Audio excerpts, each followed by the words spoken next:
इस कहानी की शुरुआत में हमें बताया जाता है कि तियानलिन कॉन्टिनेंट को 5 रीजन में बांटा गया है, जिनमें से 4 रीजन ईस्ट, वेस्ट, नॉर्थ और साउथ इंसानों के रहने के लिए उपयुक्त है। वहाँ नेचुरल रिसोर्सेज की कोई कमी नहीं है, लेकिन 5वां सेंट्रल रीजन पूरी तरह बंजर है। वहाँ किसी इंसान के लिए जिंदा रहना बहुत मुश्किल है। इंसानों के कबीलों ने बाहर के चारों रीजन पर कब्जा कर लिया और वहाँ बस गए। डीमंस और बिस्ट ने भी सेंट्रल रीजन पर कब्जा कर लिया और वहीं रहने लगे। फेंटियन कैलेंडर के साल 425 में अपने कल्टिवेशन से एक नई टेक्निक सीखी और वो डीमन से इंसानी रूप में तब्दील हो गया। कुईजी इंसानों से बदला लेना चाहता था, क्योंकि इंसान हजारों सालों से खुशहाली से रह रहे थे और डीमन बंजर इलाके में काफी मुश्किल से अपनी जिंदगी गुजार रहे थे। कुईजी ने डीमंस की एक आर्मी बनाई और इंसानों को खत्म करने के लिए उसने ईस्ट रीजन की फेंटियन इंपियर सिटी के ऊपर अटैक किया। वहाँ का किंगयुन कबीला एक कल्टिवेशन कबीला था, जिन्हें क्लाउड टेम्पल ने ऑर्डर्स दिए कि वो अपनी आर्मी को इकट्ठा करे और कुईजी की डीमन आर्मी का सामना करे। कुईजी सभी से कहता है कि जो भी मेरे रास्ते में आगे आएंगे उन्हें खत्म कर दूंगा और जो मेरी गुलामी कबूल कर लेंगे उन्हें छोड़ दूंगा। कुईजी अपने डीमन का किंगडम बनाना चाहता था। वो अपनी पावर्स से एक ड्रैगन को बुलाता है और उसे इंपियर सिटी को खत्म करने के लिए भेज देता है। ड्रैगन के साथ डीमंस की एक पूरी आर्मी भी थी और उन्होंने इंपियर सिटी के ऊपर अटैक कर दिया था। किंगयुन कबीले के लोग डीमन से फाइट कर रहे थे पर उनसे जीत नहीं पा रहे थे, इसीलिए वहाँ क्लाउड टेम्पल की मास्टर निंग्यू डाई आ जाती है। वो कहती है कि क्लाउड टेम्पल हजारों सालों से ईस्ट में खड़ा है और वो डीमंस को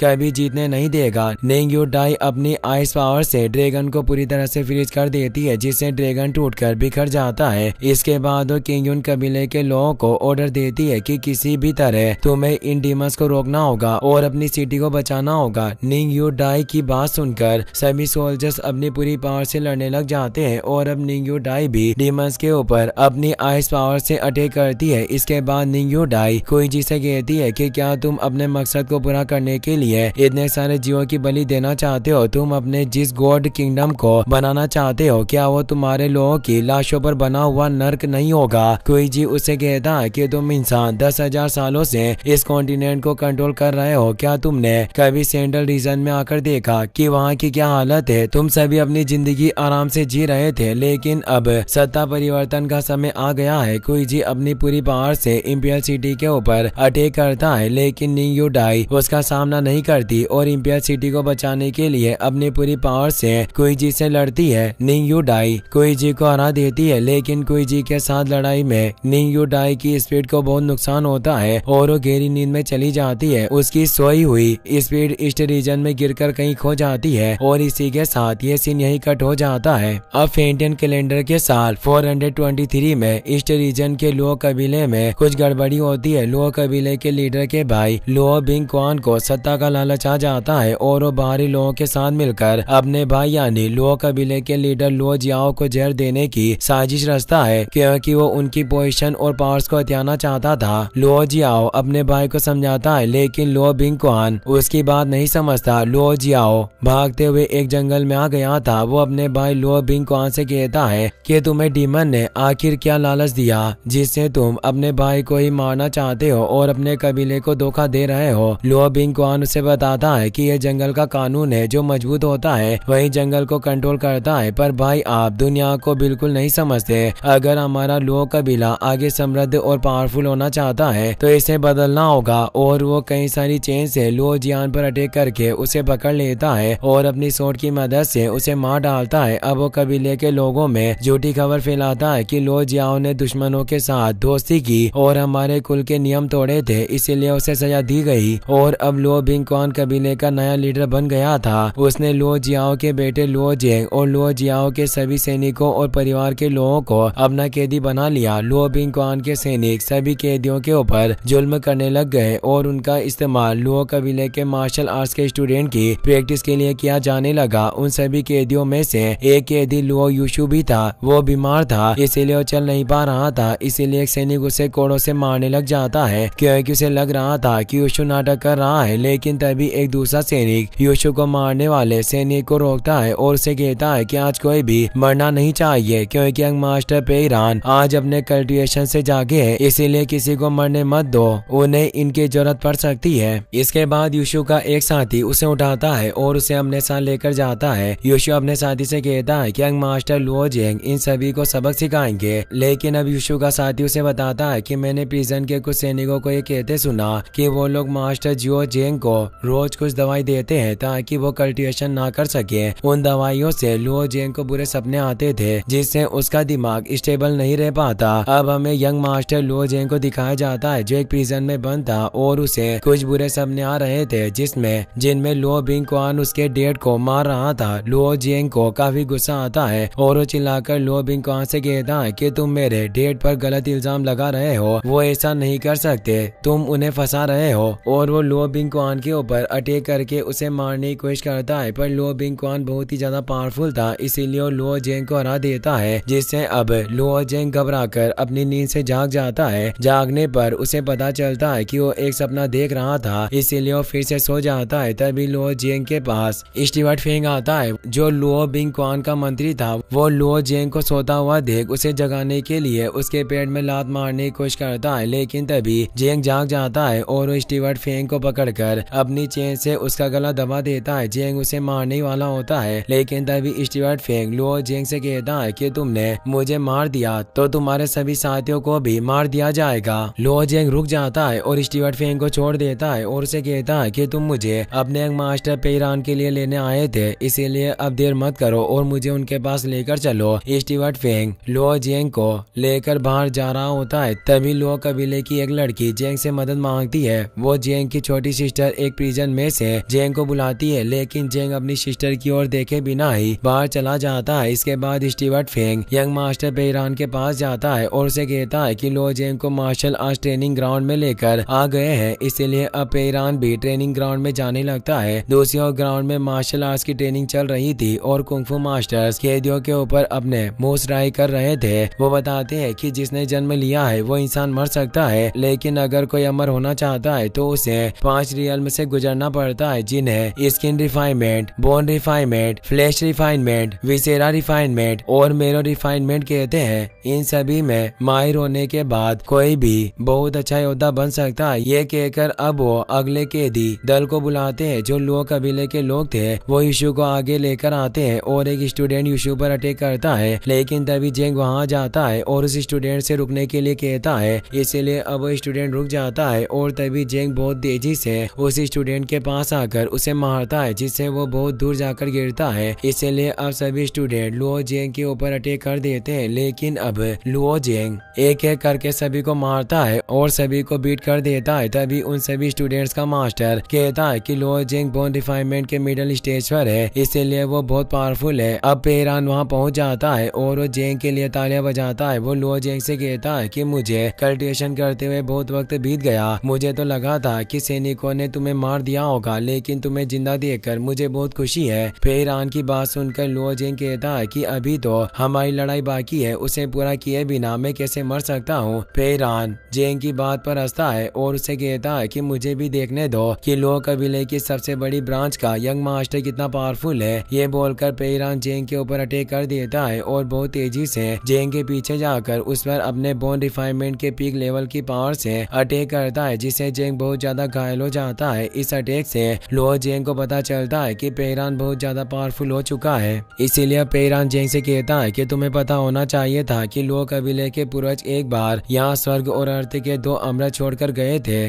और उन अमृत का एकमात्र काम किसी भी रियल्म में बहुत जल्दी से इम्प्रूवमेंट लाना था। ये बात सुनकर लुओ जेंग पेईरान से कहता है कि तुमने लुओ कबीले के रूल्स को तोड़ा है और उन अमृत का इस्तेमाल अपने फायदे के लिए कर लिया है, लेकिन अब पेईरान कहता है कि बस तुम्हारे डैडी उन रूल्स को मानते थे, लेकिन अब वो मर चुके हैं। पेईरान की बात सुनकर जेंग को बहुत गुस्सा आता है, लेकिन वो बहुत ज्यादा घायल था और हिल नहीं पा रहा था, इसीलिए अब पेईरान उसके पास आता है और उसे कहता है कि किसी वक्त तुम्हें लुओ कबीले का सबसे होनहार मास्टर समझा जाता था और अब तुम बस एक कैदी हो जिसकी हालत एक कुत्ते से भी खराब है। इसके बाद पेईरान लुओ जेंग से कहता है कि मैंने सुना है कि किंगयुन कबीले में तुम्हारी छोटी बहन अपना काम अच्छे से नहीं कर रही थी, इसीलिए उसे पनिशमेंट दी गई है और उसे एक पनिशमेंट माउंटेन पर भेज दिया गया है। लेकिन अब उसे भरोसा नहीं है कि उसका बड़ा भाई उसे बचाने के लिए आएगा, क्योंकि तुम तो खुद को भी नहीं बचा पा रहे हो। ये कहकर पेरान वहाँ से चला जाता है। इसके बाद हमें लो कबीले की सबसे बड़ी बेटी लोयान को दिखाया जाता है, जो चेन से बंधी थी और उल्टी लटकी थी। अब हम देखते हैं कि एडवर्ड फेंग जेंग को उठाकर फिर से प्रिजन में ले आता है और उसे फिर से चेन से बांध देता है, जिसे देखकर लो यूशु को बहुत बुरा लगता है, क्योंकि उसे लग रहा था कि उसी की वजह से जेंग की हालत हुई है। अगले सीन में हमें जेंग को दिखाया जाता है, जो प्रिजन में था और उसे अब होश आ गया था। वो बताता है कि अभी वो जिस प्रिजन में कैद है उसका इस्तेमाल पहले लो क्लैन की सबसे इम्पोर्टेंट कल्टिवेशन करने वाली जगह के रूप में किया जाता था, लेकिन अब उन्होंने इस जगह को एक प्रिजन बना दिया था। जेंग अपना शर्ट खोलता है और पानी से अपने गाँव को धो रहा था। वो सोच रहा था कि स्वर्ग और अर्थ की पील असलियत में बहुत पावरफुल है, क्योंकि उसने कुछ ही वक्त में पेरान को बोन रिफाइनमेंट के पीक रियल्म पर पहुंचा दिया। उसके अंकल ने लीडर की पोजीशन को हासिल करने के लिए लो जियाओ को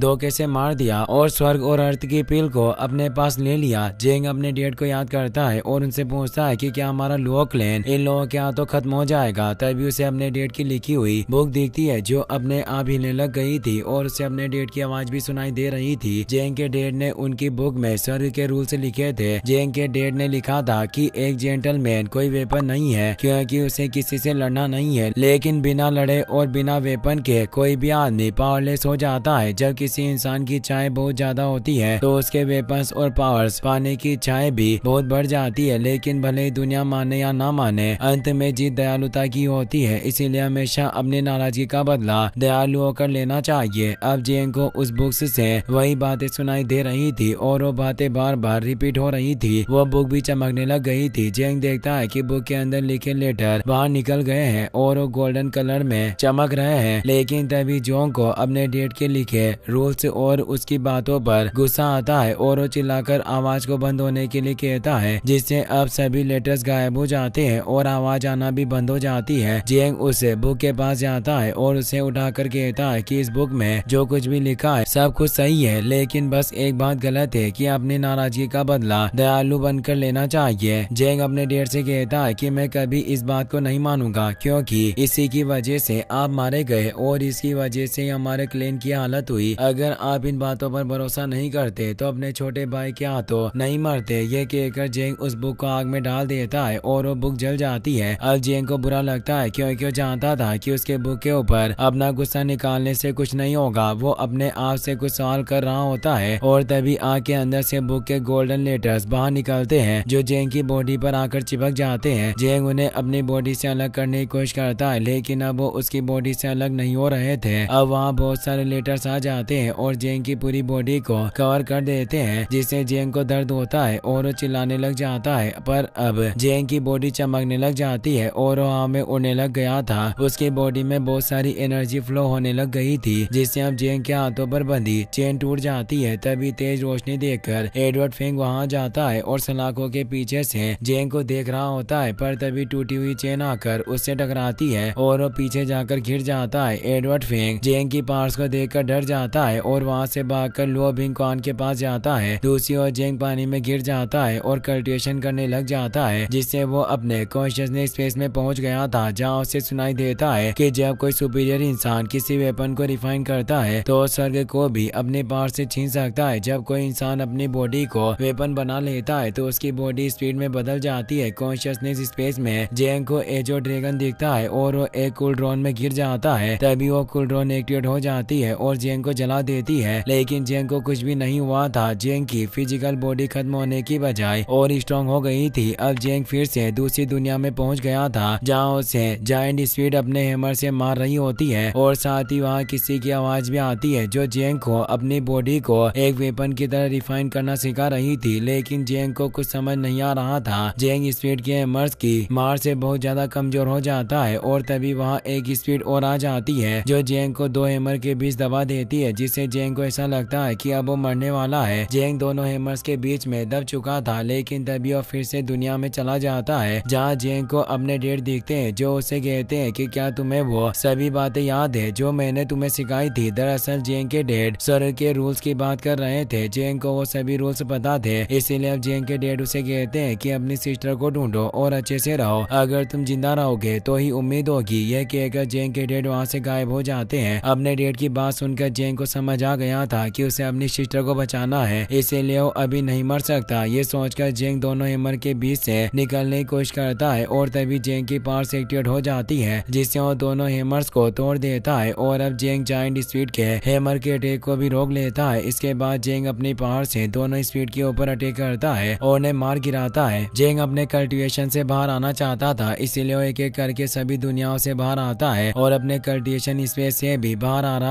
तभी ये जो ड्रैगन जेंग का पीछा करने लगता है, पर जेंग उससे बच जाता है और वहाँ से निकल जाता है। अब जेंग अपने कल्टीवेशन से बाहर आ चुका था, लेकिन वो बहुत घायल था और पानी से बाहर आकर बेहोश हो गया था। हमें जेंग के हाथों में एक पेंडेंट दिखता है जो फिश जेट पेंडेंट था और उस पेंडेंट का दूसरा हिस्सा जेंग की सिस्टर के पास था। अगले सीन में हमें एडवर्ड फेंग को दिखाया जाता है जो लो बिंग क्वान के पास भागता हुआ आया था। फेंग बिंग क्वान को बताता है कि प्रिजन में कुछ अजीब हो रहा है। मुझे ऐसा लगता है कि लो जेंग ने कोई नई मिस्टीरियस टेक्निक सीख ली है जिससे वो बहुत पावरफुल हो गया। फेंग की बात सुनकर बिंग क्वान उसे पूरी बात ठीक से बताने के लिए कहता है और ये सीन यही कट हो जाता है। दूसरे सीन में हमें एक तहखाने को दिखाया जाता है जहाँ एक फर्नेस थी और उस फर्नेस के अंदर एक जी लेंग नाम का डीमन था। वो अपने वेपन को रिफाइन करने के लिए इंसानों की स्पीड का यूज कर रहा था, लेकिन लो क्लैन के गुलामों की स्पीड पावरफुल नहीं थी, इसीलिए उसे ज्यादा पावरफुल स्पीड की जरूरत थी। इसी के साथ ये एपिसोड यहीं पर खत्म हो जाता है। गाइस, अगर आपको वीडियो पसंद आया हो तो इस वीडियो को लाइक करने के साथ साथ चैनल को सब्सक्राइब जरूर कर लेना। मिलते हैं नेक्स्ट वीडियो में।